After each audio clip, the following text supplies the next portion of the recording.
अटल बिहारी वाजपेयी विश्वविद्यालय की विद्या परिषद ने बुधवार को छत्तीसगढ़ी भाषा, इतिहास और अनुसंधान को पाठ्यक्रम में शामिल करने का निर्णय लिया।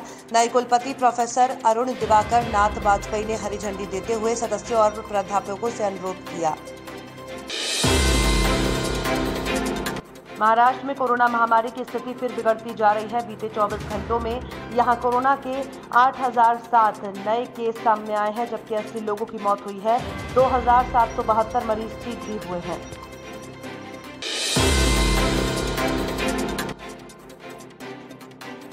पश्चिम बंगाल में जल्द होने वाले विधानसभा चुनाव को लेकर सियासी सरगर्मियां चरम पर हैं।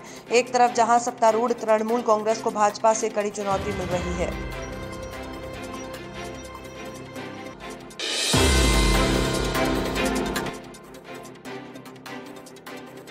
कृषि के नए क्षेत्र में नए अनुसंधान करने में जुटा जवाहरलाल नेहरू कृषि विश्वविद्यालय ने आत्मनिर्भर की ओर अपना कदम बढ़ा दिया है।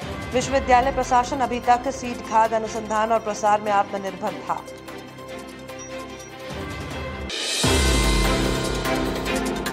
केंद्र शासित प्रदेश पौंडीचेरी में कांग्रेस नीच सरकार गिरने के बाद केंद्रीय कैबिनेट ने बुधवार को वहां राष्ट्रपति शासन लगाने के प्रस्ताव को मंजूरी दे दी।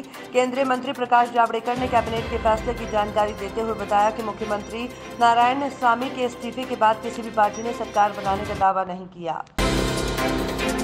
चुनावी मौसम में देश में ताबड़तोड़ दौरों का सिलसिला शुरू हो गया है। इस मामले में भाजपा अन्य पार्टियों से आगे नजर आ रही है। पीएम नरेंद्र मोदी से लेकर गृह मंत्री अमित शाह और भाजपा अध्यक्ष जेपी नड्डा अलग अलग राज्यों के दौरे पर हैं।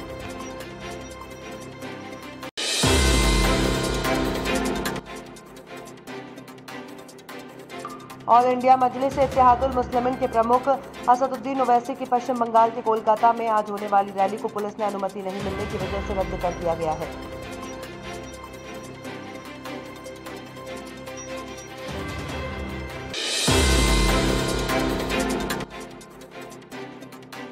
किसान कांग्रेस ने 3 कृषि कानूनों के खिलाफ किसानों के प्रदर्शन के 3 महीने पूरे होने पर 26 फरवरी को कृषि मंत्रालय का घेराव करने का ऐलान बुधवार को किया।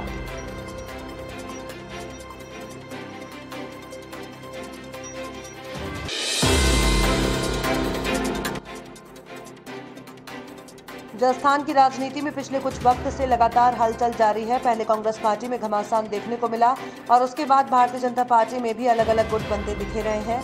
इन सबके बीच बुधवार को राज्य सरकार ने अपना बजट पेश किया।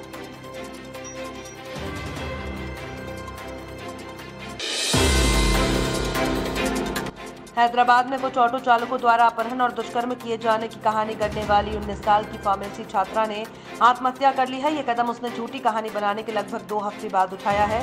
तेलंगाना के पुलिस अधिकारियों ने बुधवार को इसकी जानकारी दी। दिल्ली के सरकारी और सरकारी सहायता प्राप्त स्कूलों में पढ़ने वाले 3वीं से 8वीं कक्षा तक के बच्चे की परीक्षा नहीं होगी। उन्हें नो डिटेंशन पॉलिसी के तहत अगली कक्षाओं में प्रमोट किया जाएगा।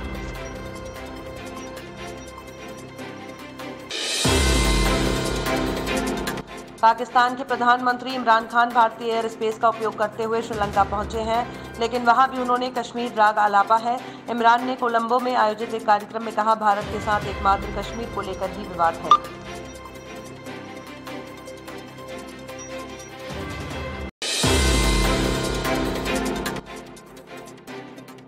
हरियाणा में कुछ दिन पहले हुई महापंचायत में किसान नेता राकेश टिकैत ने किसानों से एक फसल की कुर्बानी देने के लिए तैयार रहने को कहा था। टिकैत की इस अपील पर पंजाब हरियाणा के कुछ किसान अमल भी करने लगे हैं।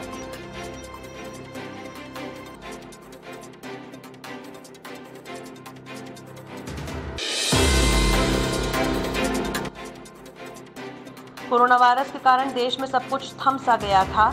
यहां तक कि भारतीय रेलवे के पहिए तक थम गए। हालांकि अब धीरे धीरे सुधार हो रहा है। जनता की सुविधा के लिए सरकार बड़े बड़े फैसले ले रही है। इधर वेस्टर्न रेलवे ने 20 जोड़ी नई स्पेशल ट्रेन चलाने का निर्णय लिया है।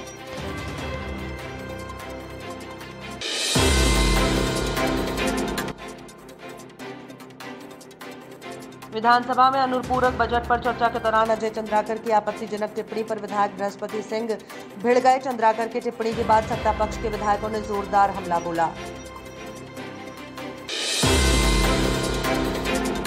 मध्य प्रदेश हाईकोर्ट ने प्रधानमंत्री सुरक्षा बीमा योजना को लेकर दायर याचिका पर जवाब तलब कर लिया है। इसके लिए United India insurance company, bank of Maharashtra और प्रधानमंत्री सुरक्षा बीमा योजना के रीजनल डायरेक्टर को नोटिस जारी किए गए हैं।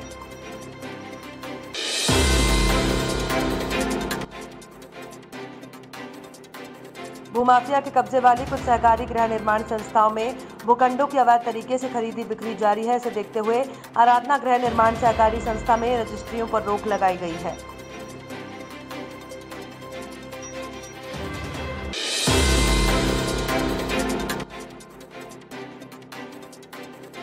विधानसभा में भाजपा विधायकों ने स्थगन के माध्यम से महिला अत्याचार का मुद्दा उठाकर चर्चा कराने की मांग की। विपक्षी सदस्यों ने कहा कि प्रदेश में महिलाएं असुरक्षित महसूस कर रही हैं, लगातार अनाचार की घटनाएं हो रही हैं।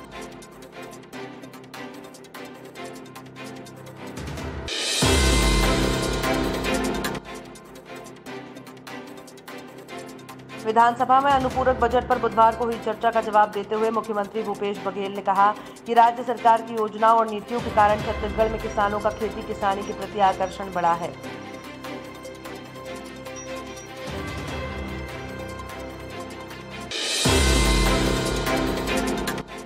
यदि शहर की सड़कों, हाईवे और अन्य जगहों पर वाहनों से एंट्री वसूली के नाम पर पुलिसकर्मियों ने अवैध वसूली की तो वो कार्रवाई के दायरे में आएंगे ही, साथ ही संबंधित थाने के टीआई और प्रभारी भी दायरे में आएंगे।